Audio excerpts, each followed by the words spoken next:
Thanks for joining us here on Eye on Africa, our daily look across the continent here on France 24. Our main stories. Democratic Republic of Congo votes in general elections amid reports of lengthy delays in some areas, with voting continuing late and some polling stations to open on Thursday. Also, in a first, some 13,000 Congolese citizens living abroad are able to cast their ballots. In Niger, people smugglers are back in business as migrant routes to Algeria and Libya reopen. It comes after the military junta that took power in July scrapped a law imposing heavy fines and jail sentences on smuggling rings. And finally, the world's appetite for chocolate continues to grow, and as it does, cacao farmers in Nigeria are needing more space. It's pushing some into protected areas of the Omo Forest Reserve, home to many endangered species. We'll take a closer look. Good day or good evening to you wherever you're watching. Thanks for joining us here on France 24. Voting has taken place in Democratic Republic of Congo for general elections amid major delays and claims of fraud. 44 million people were eligible to cast their ballots to choose a new president, lawmakers and municipal councillors. Widespread delays were reported across the vast country, backing fears that the Electoral Commission was not prepared to hold the election. Some polling stations remained open late, and in some areas voting will take place on Thursday. Our reporter Andrew Hillier has the latest from Kinshasa.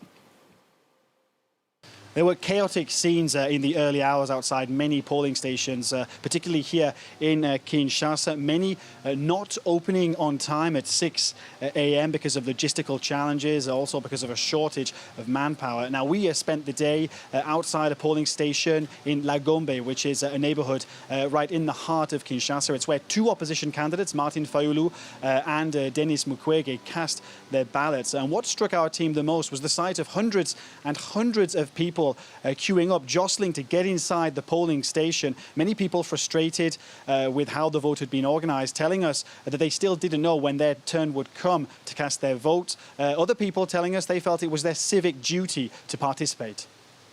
It's not going very well. Ever since I arrived, there have been far too many people.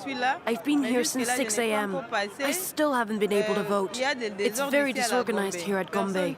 No one's been able to vote. It's every citizen's duty to come and vote. All citizens should vote, because if you stay at home, it's sheer negligence. People need to be aware of that, and they need to vote. There are lots of people. It's difficult to vote. How are people like us, who are sick, supposed to vote? Are we going to keep queuing like this? Now, it's been a huge challenge for the country's Electoral Commission to organise this vote, and that should come as no surprise, given that there are roughly 75,000 polling stations scattered right across the country. Some of those polling stations simply unreachable by road. Now, many polling stations deciding also to stay open past the official closing time of 5 p.m., giving people here in Democratic Republic of Congo more time to cast their vote. France 24's Andrew Hillier there. Well, for a closer look about how the day unfolded in the capital, Kinshasa, here's our correspondent, Aurélie Bazara Kimbangula, with Laurent Bersteger. It's 6 a.m. on election day, but at this polling station in Kinshasa, not a single ballot has been cast. Everything is ready. We've set up our desk, and we're just waiting for the list of registered voters to get started. Outside, dozens of voters were waiting to cast their ballot. Some had been there since dawn and were struggling to stay awake, yet there was little they could do but remain calm. I got here at 6 a.m. I wanted to get this done, to fulfill my civic duty and get on with my day. But right now, I'm stuck here. The missing material was eventually delivered by the military, allowing voting to start at around 10 a.m. Similar delays took place all across Kinshasa as voting material and paperwork was late in many of the capital's 8,000 polling stations. Around midday, the Electoral Commission issued a statement reassuring voters that everyone would get to cast their ballot. Polling stations that open late will remain open for 11 hours, which is the legal limit. Despite the delays, long queues formed outside polling stations showcasing the importance of the election for Congolese voters. And in Kinshasa, the votes largely unfolded without any major incident. I arrived at 8 and got to vote at around 10 or 11 a.m. Everything went well. As the night fell on the Congolese capital, voters were still waiting to cast their ballots at many polling stations, which remained open well into the evening. A report from Aurélie Bazarak-Bangula in Kinshasa. Well, in a first, Congolese citizens living abroad have been allowed to participate in DRC's election. Some 13,000 people in France, Belgium, the United States and also South Africa were eligible to cast their ballots, with some describing it as a privilege. We're happy because it's the first time since independence that we can vote in the diaspora. We're here in Pretoria. The doors are open. We're here to vote for the first time. I've been working here in South Africa since 2005. It's really a privilege and a joy to be voting here today. People are really very enthusiastic. Everyone rushed to come down to the Congolese embassy to vote. You're watching France 24. Let's now take a look at some of the other stories making headlines across the continent. In South Africa, 2,200 striking workers have ended their underground sit-in at the platinum mine near Rustenburg, west of Pretoria. The miners emerged Wednesday afternoon from the Bafokeng Rasimone shafts on the third day of their wildcat strike, one of the biggest in years. Their demands concerned bonuses and conditions after the mine was recently acquired by giant Impala Platinum. It was not immediately clear if any agreement had been reached. Sudanese civilians say they are living in hell as hundreds of thousands are forced once again to flee fighting between the paramilitary rapid support forces and the army. Dozens of civilians have reportedly been killed in the city of Wad Madani, southeast of Khartoum, which had become a hub for those fleeing the war. The UN Human Rights Chief expressed alarm over reports of widespread abuses against civilians in the city and the wider Jazeera state, which hosts nearly 500,000 displaced people. And a Paris court has sentenced a Rwandan former doctor to 24 years in jail for his involvement in the 1994 genocide. 68-year-old Sostene Moyemana was found guilty of crimes against humanity and genocide, among others.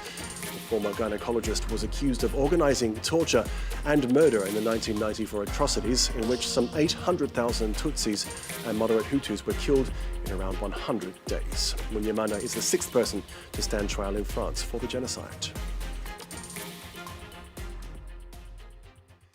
We head next to Niger, where French troops are due to have finalized their withdrawal in the coming days by the 22nd of December. The junta that took power in July fell out with France's Emmanuel Macron, who refused to recognize its legitimacy.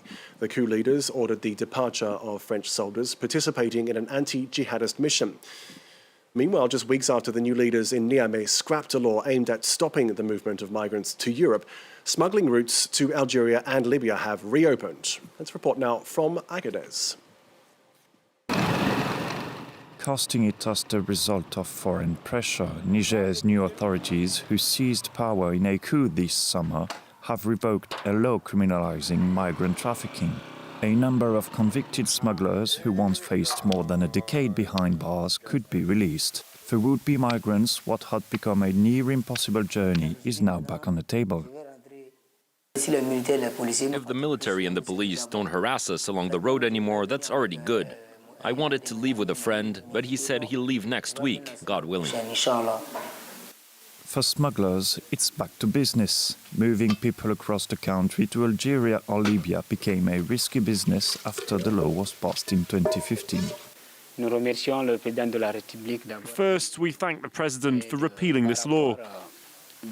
You see, for us smugglers, this law often pushed us into bankruptcy. It left us unemployed. According to the UN, the law had forced migrants to seek increasingly dangerous routes. Human rights workers say they will now have more leeway to assist migrants who run into trouble along the way. It's good because they are no longer hiding. They can move freely, go about their business. they're accepted by the local population. We're seeing a kind of solidarity that we hadn't seen since the 2015 law was passed. The anti-migration law never succeeded in fully stopping the flow of migrants. Between October 2022 and June 2023, at least 135 migrants died in the desert area between Niger and Algeria. And for those who made it to Libya, the hardships didn't end when they arrived. Rights groups have documented cases of arbitrary detention, ill treatment and extortion by armed groups and smugglers. Finally, as the world's appetite for chocolate grows, cacao farmers in Nigeria are finding themselves needing more and more space. Some are moving into protected areas of the Omo Forest Reserve, which is home to many endangered species, as France 24's Laurent Berstegar tells us. Deep into the Nigerian rainforest, a group of cacao farmers are clearing out a patch of land in order to grow their next harvest. But the Omo Reserve is a protected area where deforestation and agriculture are banned. We know that this is a protected area, but when we are done, we will all go back to our village to start our own business. The government says it evicted all illegal farmers from the area in 2007, but they've gradually been returning as global demand for chocolate has continued to rise. In order to combat these illegal practices, groups of rangers patrol the area on a daily basis. Their mission, tracking and arresting poachers and illegal farmers, but also replanting trees in deforested areas. An uphill battle, but a crucial one to protect the only remaining vital rainforest in the country's southwest. This is one of the remaining viable habitats that